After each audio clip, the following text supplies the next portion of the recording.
Hello वेंक्शन and Izhan lover, welcome back to our channel. Thank you guys आपके प्यार और सपोर्ट के लिए। आपका प्यार और सपोर्ट जो ही बरकरार रखेगा मेरे साथ। तो गाइज अगर आप चैनल पे नए हैं और आपने सब्सक्राइब नहीं किया तो प्लीज सब्सक्राइब कर देना। आज हम प्राइवेट आई का नेक्स्ट पार्ट देखने वाले हैं। लास्ट पार्ट में हमने देखा कि मिस्टर शाओ ने जहन और ईबो को रोमांस करते हुए पकड़ लिया। तो चलो गाइस, इसके आगे क्या होगा आज हम इस पार्ट में जानेंगे। आई होप आपको आज का पार्ट अच्छा लगेगा। अब 4 साल बाद गाइज, अब ये कहानी 4 साल आगे जाएगी और हमें पता चलेगा कि उस दिन क्या हुआ था। शाओ कंपनी ने अपने नए सीईओ के लिए अनाउंसमेंट कर दी है और वो नया सीईओ बिजनेस को हैंडल करेगा। क्या ये नया सीईओ मिस्टर शाओ का एकलौता बेटा हो सकता है? लेकिन वो बेटा कहाँ है? टेलीविजन लेडी होस्ट ने अपने मॉर्निंग टॉक शो में कहा। इस सवाल का जवाब केवल शाओ कंपनी के मालिक ही दे सकते हैं। टॉक शो के एक गेस्ट ने कहा, ठीक है, तो आज रात पता चल जाएगा कि शाओ कंपनी का नया सीईओ कौन है। और आज शाम नए सीईओ के लिए एक टर्न और इवेंट ऑर्गेनाइज किया है। टॉक शो के अंदर एक लेडी ने कहा। टेलीविजन पर न्यूज देखने के बाद ईबो ने अपना टेलीविजन बंद कर दिया। वो सोफे से उठ खड़ा हुआ और अपनी कॉफी का कप अपनी विला की बालकनी में ले गया। हाँ, 4 साल ईबो ने अपने 8 कमरों का विला बनाने में कामयाबी हासिल की है।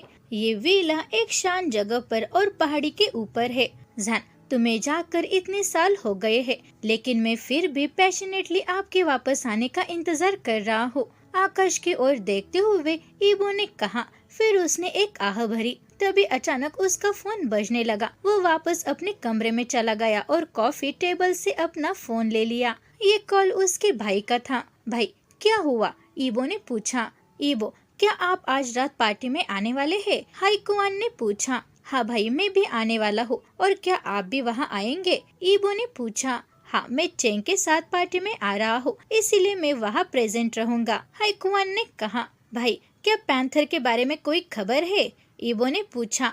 नहीं ईबो, वो अभी भी अकेला रहना चाहता है, हाईकुआन ने कहा। और भाई, हॉक के बारे में क्या? ईबो ने पूछा। ठीक है ईबो, वो हमेशा की तरह अपना काम अच्छा कर रहा है और वो अपने काम के साथ ही अपना कैफे भी चलाता है। वैसे ईबो, आपके बारे में क्या ख्याल है? तुम कब तक उस आइलैंड पर खुद को बंद करने वाले हो? और ईबो, तुम कब तक हमसे अलग रहोगे? हाईकुआन ने पूछा। भाई, मैं अपने आप को आप लोगों से अलग नहीं कर रहा हूँ, मैं तो बस रिसोर्ट के काम में थोड़ा बिजी हूँ, ईबो ने कहा। ईबो, क्या तुम उससे याद करते हो? हाईकुआन ने पूछा। भाई, मुझे ऐसा सवाल मत पूछो जिसका जवाब तुम्हें पहले से ही पता हो, ईबो ने कहा। ठीक है ईबो, बाद में मिलते हैं, लेकिन पार्टी होने के बाद जब तुम उस आइलैंड पर वापस जाओगे तो हम दोनों भी तुम्हारे साथ आने वाले हैं। शुअ चेंग को वो जगह बहुत पसंद है और वो चाहता है कि हम दोनों कुछ टाइम उस जगह पर स्पेंड करें और हम वहाँ एक और हनीमून करने के लिए आने वाले हैं, हाईकुआन ने कहा। हाईकुआन की बातों से ईबो हंस पड़ा। इसके बाद उन्होंने अपने फोन को कट कर दिया। अब ये कहानी 4 साल पहले जाती है, जहाँ मिस्टर शाओ ने उन दोनों को रंगे हाथ पकड़ लिया था। तुम दोनों ये क्या कर रहे हो? तुम दोनों अभी के अभी मेरे पीछे आओ, मिस्टर शाओ ने कहा और वो वहाँ से चला गया। जहन और ईबो ने घबराते हुए और मजबूरन अपने कपड़े पहन लिए और मिस्टर शाओ के पीछे स्टडी रूम तक चले गए। मैंने तुम दोनों पर कितना भरोसा किया, और तुम ईबो, मैंने तुम्हें अपनी फैमिली की तरह माना। तुम सिर्फ उसके बॉडीगार्ड नहीं थे, बल्कि तुम तो मेरे सबसे अच्छे दोस्त के बेटे हो। मैंने तुम्हें अपने बहुत क्लोज किया, लेकिन तुमने तो मुझे धोखा दे दिया।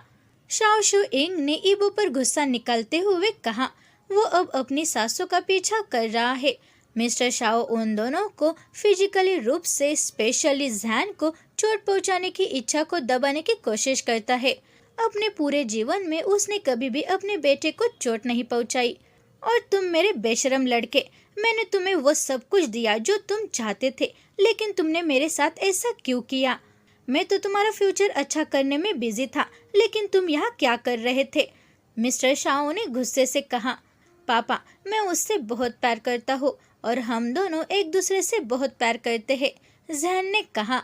उस बकवास को बंद करो सिन शाओ चैन, और अब अपनी सारी चीजें पैक कर लो, मिस्टर शाओ ने अपनी बड़ी वॉइस में कहा। पापा, प्लीज ऐसा मत करो, जहन ने रोते हुए अपने पापा के सामने घुटने टेकते हुए उससे माफी मांगी। पापा, प्लीज मुझे उससे दूर मत करो, मैं उसके बिना नहीं रह पाऊंगा, जहन ने कहा। सर, मैंने जो कुछ भी किया है मैं उसकी जिम्मेदारी लूंगा। मैं आपके बेटे से सच में बहुत प्यार करता हूँ। मैं उससे प्यार करता हूँ ताकि मैं जीवन भर उसके साथ रह सकूं। प्लीज मुझे उससे दूर मत करो। ईबो इस उम्मीद के साथ मिस्टर शाओ के सामने गिड़गिड़ाया ताकि मिस्टर शाओ शू इंग उससे समझ ले और उनके रिलेशन को एक्सेप्ट कर ले। नहीं, तुम दोनों नहीं जानते कि ट्रू लव क्या होता है। तुम दोनों अभी भी बहुत यंग हो और इम्पल्सिव हो। इसीलिए जब समय आएगा और तुम दोनों को ट्रू लव का एहसास होगा तो तुम दोनों एक दूसरे से अलग हो जाओगे। और मैं नहीं चाहता कि मेरे बेटे की लाइफ खराब हो। मैंने उसके लिए बहुत सारे सपने देखे हैं और मैं उसका एक छोटी सी फैमिली देखना चाहता हूँ। क्या तुम कर सकते हो? क्या तुम मुझे पोते दे सकते हो? शाओ शू इंग ने कहा। उसकी आखिरी बातों से ईबो खामोश हो गया। उसे वो बातें बहुत चुभ गई। ईबो अच्छे से जानता है कि वो दोनों एक ही जेंडर के हैं और वो उससे फैमिली कैसे दे सकता है। मिस्टर शाओ ने अपने एकलौते बेटे के लिए जो सपना देखा था, जीते जी ईबो उसे पूरा नहीं कर सकता, इसीलिए वो खामोश हो गया। पापा, प्लीज हमारी बात सुनो। प्लीज हमें एक चांस दे दो, जैन ने कहा। उसके आंसू उसके गालों पर बह रहे थे। ईबो, अब तुम जा सकते हो। तुम्हें यहाँ रहने की कोई भी जरूरत नहीं है, मिस्टर शाओ ने उस पर चिल्लाते हुए कहा। बेबे, प्लीज यहाँ से मत जाओ। प्लीज मुझे अकेला मत छोड़ो, जैन ने रोते हुए कहा। फिर वो फर्श पर रेंगते हुए ईबो की ओर बढ़ा और उसके पैरों को कसकर पकड़ लिया। ईबो, प्लीज यहाँ से मत जाओ। मैं तुम्हारे बिना नहीं रह सकूंगा, जैन ने रोते हुए कहा। बेबी, अपने पिता की बात सुनो। हम जहाँ भी होंगे, भले ही हम एक दूसरे से अलग हो, फिर भी हम एक दूसरे से प्यार करते रहेंगे। और बेबी, हम उन्हें साबित कर देंगे कि हमारा प्यार हमेशा के लिए रहेगा। हमारा ट्रू लव है, ईबो ने जैन के आंसू पोंछते हुए कहा। ईबो की बातें सुनकर शाओ शू इंग मुस्कुराया। नहीं ईबो, मैं ये नहीं कर सकता। मुझे तुम्हारी बहुत जरूरत है। मैं तुमसे बहुत प्यार करता हूँ। प्लीज मुझे अकेला मत छोड़ो, जैन ने रोते हुए कहा। ईबो ने झुककर जैन का चेहरा पकड़ लिया। बेबी, हमेशा याद रखो और अपने दिमाग में रखो कि मैं हमेशा तुमसे प्यार करता रहूंगा, चाहे जो कुछ भी हो जाए, लेकिन मैं तुम्हें कभी भी नहीं भूलूंगा। ये दिल सिर्फ जैन का है, ईबो ने अपने सीने की ओर जहाँ अपना हार्ट है वहाँ दिखाते हुए कहा। फिर उसने आखिरी बार जैन को किस किया। उसने परवाह नहीं की कि मिस्टर शाओ शू इंग उन्हें देख रहे हैं या नहीं। फिर उसने जैन की पकड़ को अपने ऊपर से हटा लिया। बेबी, अब मुझे जाना होगा, ईबो ने कहा। ईबो, प्लीज मत जाओ। पिताजी, आप मेरे साथ ऐसा कैसे कर सकते हैं? आप मुझसे प्यार नहीं करते। आप ही है जो मेरी खुशी छीन रहे हैं। ईबो को जाते हुए देखकर जैन ने रोते हुए कहा। चुप रहो बदतमीज, तुम्हें इसका कारण अच्छे से पता है कि मैं ऐसा क्यों कर रहा हूँ, मिस्टर शाओ ने कहा। हाँ, मैं जानता हूँ कि आप ऐसा क्यों कर रहे हैं, लेकिन मैं इस दर्द को सह लूंगा, जैन ने रोते हुए कहा। बेटा, मुझे पता है और मैं समझता भी हूँ, लेकिन मैं चाहता हूँ कि तुम एक नॉर्मल लाइफ जियो। तुम एक नॉर्मल इंसान की तरह एक लेडी से शादी करोगे और अपनी एक छोटी सी फैमिली बनाओगे। क्या आप मेरी बातों को समझे, मिस्टर शाओ ने कहा। लेकिन पापा, मैं तो सिर्फ ईबो से प्यार करता हूँ और मेरी लाइफ कभी भी ईबो के बिना पूरी नहीं होगी, जैन ने कहा। बेटा, क्या मैं तुम्हारे लिए इनफ नहीं हूँ? मैं तुमसे बहुत प्यार करता हूँ, इसीलिए मैं तुम्हारे लिए ये सब कुछ कर रहा हूँ। बेटा, मुझे भी तुम्हारी जरूरत है। मैं अब बूढ़ा हो रहा हूँ और मेरी इच्छा है कि मेरे मरने से पहले मैं तुम्हें अपने छोटे परिवार के साथ खुशी से देख सकूं, मिस्टर शाओ शू इंग ने रोते हुए कहा। जैन ने तुरंत अपने आंसू पोंछे जब उसने अपने पापा को रोते हुए देखा। जैन अपने पापा से बहुत प्यार करता है, लेकिन वो ईबो से भी बहुत प्यार करता है। यही वो दो लोग हैं जिन्हें खोना जैन बर्दाश्त नहीं कर सकता। पापा, मैं आपसे भी बहुत प्यार करता हूँ, लेकिन प्लीज मुझे उससे दूर मत करो, जैन ने अपने पापा को गले लगाते हुए कहा। अब प्रेजेंट टाइम में जैन अपने कमरे में रो रहा था। बेटा, आज रात की पार्टी के लिए तैयार हो जाओ, शाओ शू इंग की आवाज से जैन अपने होश में वापस आ गया। उसने जल्दी से अपने आंसू पोंछे और अपने पापा के पास गया। हाँ पिताजी, क्या बात है, जैन ने कहा। जैन, क्या तुम अभी भी रो रहे हो, मिस्टर शाओ ने पूछा। ऐसा कुछ भी नहीं है पिताजी, जैन ने बात को टालते हुए कहा। जैन, क्या तुमने उसे बहुत याद किया, मिस्टर शाओ ने पूछा। पापा, मैं झूठ बोल रहा हूँ अगर मैंने आपको बता दिया कि मैंने उसे याद नहीं किया। सच तो ये है कि मैंने अपने पूरे 4 साल के लाइफ में हर एक सेकंड में ईबो को याद किया है।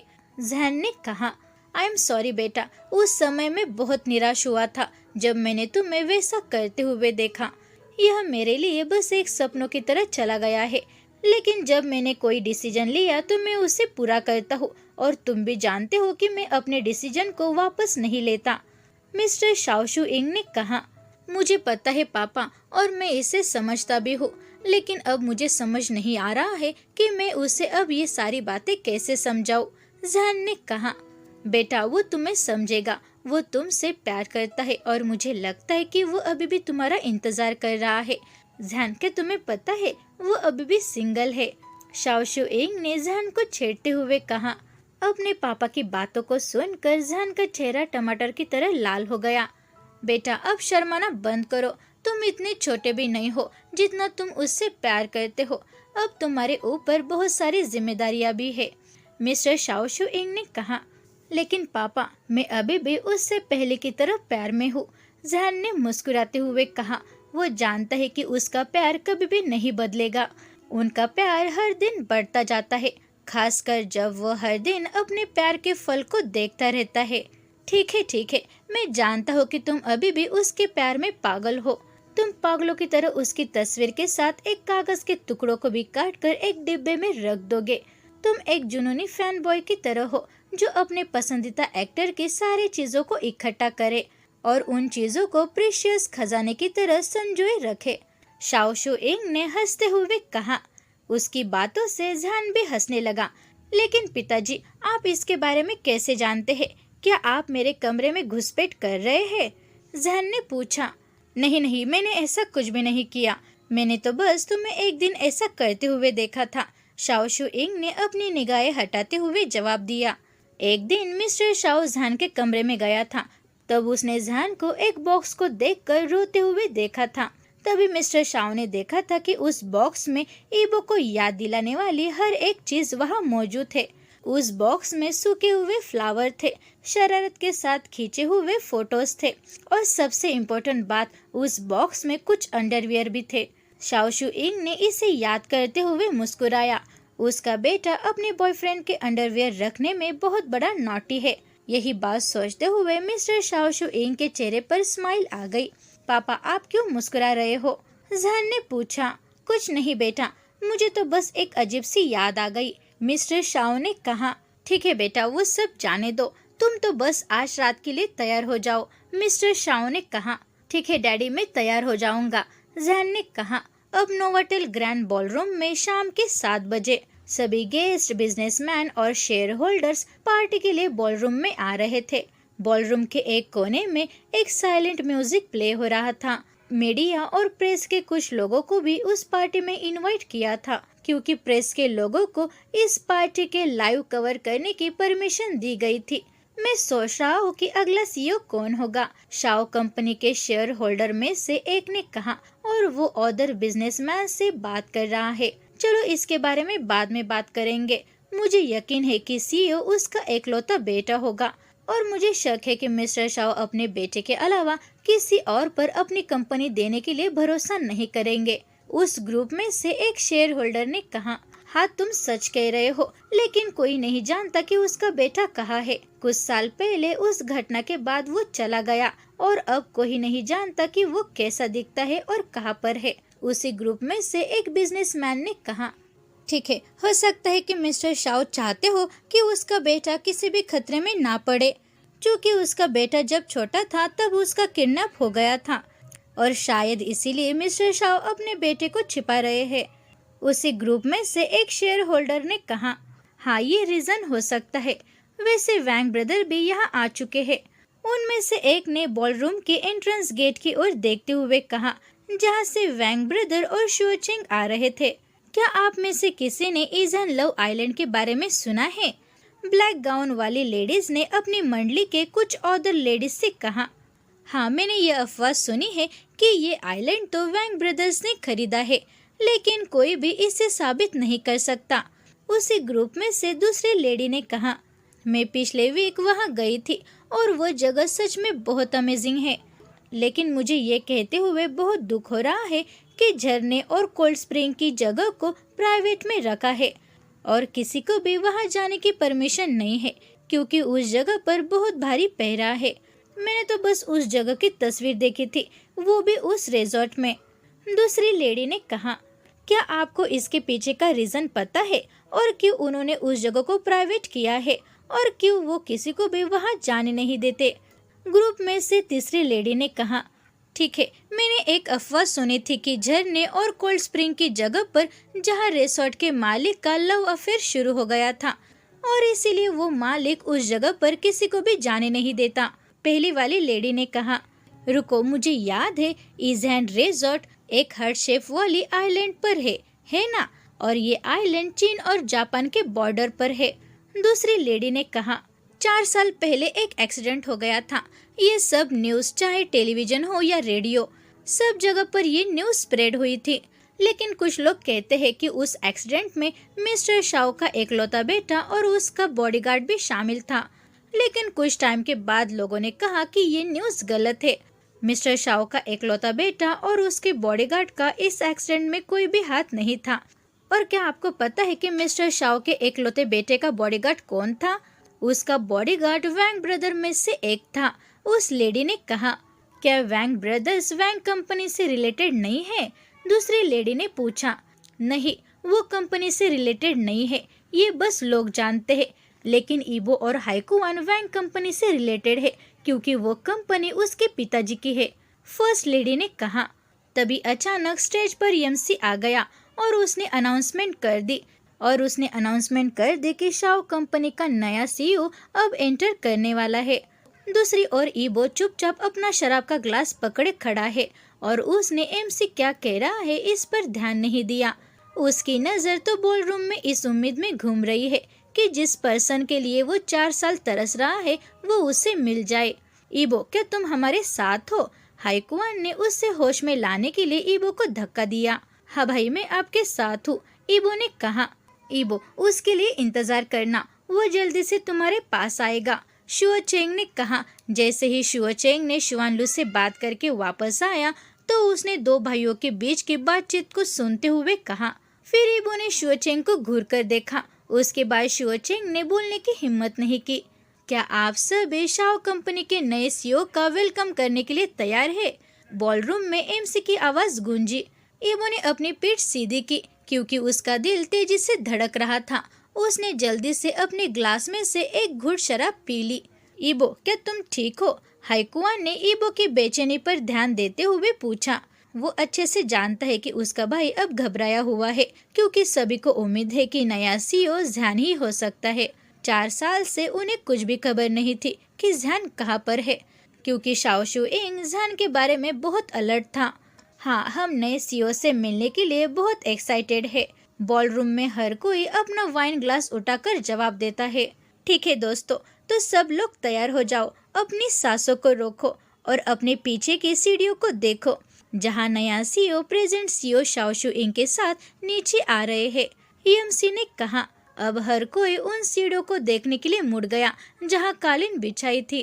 अब सभी शाओ कंपनी के नए सीईओ का वेलकम करेंगे। शाओ कंपनी का नया सीईओ मिस्टर शाओ इंग के एकलौते बेटे और एकमात्र वारिस के अलावा कोई भी नहीं है। अब हर कोई तालियां बजाकर शाओ कंपनी के नए सीईओ का वेलकम करेंगे जो मिस्टर सिन शाओ चान है।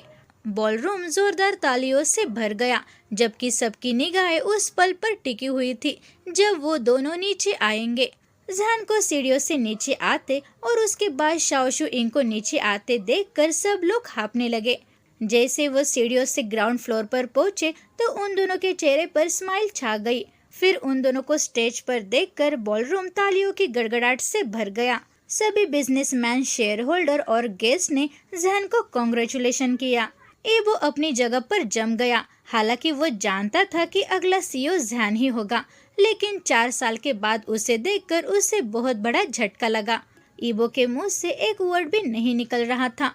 वो तो बस ज़्यान को अपनी बड़ी बड़ी आंखों से घूर रहा था। ईबो ज़्यान को पैर से घूरने में बिजी था, जिस पर्सन को देखने के लिए वो 4 साल तरस रहा था। जहान अब अदर बिजनेसमैन से मिलने और उनसे बात करने में बिजी था। ठीक है जीजा जी, उन्हें पहले उन लोगों से बात करने दो, चलो हम अपनी बारी का इंतजार करते हैं। मैं भी ये श्योर करना चाहूँगा कि वो मेरे साथ थोड़ा सा टाइम स्पेंड करे। उसने मुझे कुछ भी एक्सप्लेनेशन दिए बिना ऐसे कैसे चला गया। मुझे पता है कि अंकल ने तुम्हें बीच में ही पकड़ लिया था। वैंग शुओचेंग अपनी बात करना जारी रख पाता इससे पहले ही हाइकुआन ने अपने हाथों से उसका मुंह ढक दिया। मेरे प्यारे पति, आपको ये बताने की जरूरत नहीं है कि मिस्टर शाओ ने उन्हें कैसे पकड़ा। हाइकुआन ने थोड़ा सा मुस्कुराते हुए कहा। अब ईबो हाइकुआन और चेंग को देख रहा था जो पार्टी में बहस कर रहे थे। पार्टी में हर कोई बिजी था। तभी अचानक सीढ़ियों के ऊपर से जहाँ से ध्यान आया था वहाँ से दो छोटी आवाजें बॉलरूम में गूंज उठी। पापा पापा कहते हुए दो छोटे लड़के उन सीढ़ियों से नीचे उतरे। ईबो, शुओचेंग, हाइकुआन और सभी लोग जो पार्टी में मौजूद थे वो दो छोटे लड़कों को देख रहे थे जो पापा पापा कह रहे थे। सबकी नजर दो प्यारे छोटे बच्चों पर पड़ी जिन्होंने सेम रेड आउटफिट पहने हुए थे और वो दोनों एक लेडी के पास खड़े थे। दोनों छोटे बच्चों को देखकर जान उनके पास गया और उन्हें गले लगाया। वे दो बच्चे ट्विंस थे। पार्टी में आए हुए अनमैरिड गर्ल सैड हो गई क्योंकि उन्हें लगा कि नया सीईओ अनमैरिड है, लेकिन जब उन्होंने उसके बच्चों को देखा तो वो सैड हो गए। गर्ल्स ही नहीं, यहाँ तक कि शुओचेंग भी बहुत गुस्से में था क्योंकि उसे लगा कि जान वापस आया है, लेकिन उसके साथ दो बच्चों को भी लाएगा ये उसने कभी भी नहीं सोचा था। दूसरी ओर ईबो, जो इस सब नजारे से उसके हर्ट में पेन हो रहा था। ईबो की नजर उस लेडी पर पड़ी जो कुछ समय पहले बच्चों के साथ थी। फिर उसने ध्यान को देखा जो दोनों बच्चों को लेकर आसपास लोगों को मिलवा रहा था। कुछ देर सब कुछ सोचने के बाद उसके हार्ट में बहुत ज्यादा पेन होने लगा। अब ईबो ये सब नहीं देखना चाहता कि उसके सामने ध्यान किसी और का है, इसीलिए वो बॉलरूम से बाहर जाने लगा। तो गाइज, आपको आज का पार्ट कैसा लगा? गाइज, आपको क्या लगता है कि ये दो बच्चे किसके होंगे और ध्यान पार्टी में इतनी देर होने के बावजूद भी ईबो से क्यों नहीं मिला? आपको इसके बारे में क्या लगता है मुझे कमेंट में जरूर बताना। थैंक यू गाइज वीडियो देखने के लिए। अगर आप चैनल पे नए हैं और आपने सब्सक्राइब नहीं किया तो प्लीज सब्सक्राइब कर देना। वीडियो को लाइक करो और शेयर करो और मुझे कमेंट में ये जरूर बताना कि आपको आज का पार्ट कैसा लगा। Thank you guys.